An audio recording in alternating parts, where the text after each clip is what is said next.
Supreme कोर्टाच्या अतिशय प्रचंड बुद्धिमान न्यायाधीशांनी याबद्दलचं जजमेंट त्यांचं स्वतःचं स्टेटमेंट दिलेलं आहे आणि त्या स्टेटने अधिकार दिलेले आणि सांगितले हे करून टाका, हे योग्य आहे. असं असताना सुद्धा या देशाच्या सर्वोच्च न्यायालयाची भूमिका देण्याची असताना सुद्धा आणि त्याचा आधार घेत तामिळनाडूमध्ये, तेलंगणामध्ये आत्ता मागच्या महिन्यात आपल्या मीडियाच्या माध्यमातून आम्ही बातमी पाहिली की कर्नाटकमध्ये सुद्धा लागू झाले, पंजाबमध्ये झाले, हरियाणामध्ये झाले.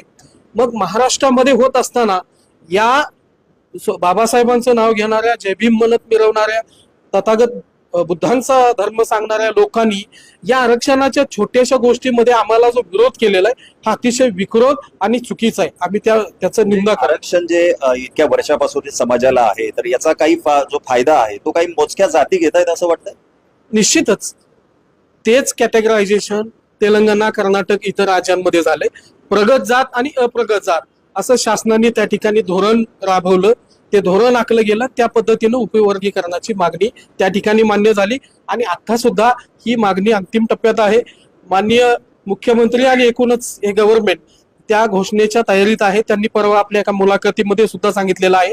फक्त हा जो विरोध, आता या विरोधाला शासनाने बळी पडू नये यासाठी आम्ही 17 जून ते 24 जून पावसाळी अधिवेशनाच्या अनुषंगाने पायी पदयात्रा पुण्यातून मुंबईच्या दिशेनं काढलेल्या आहे.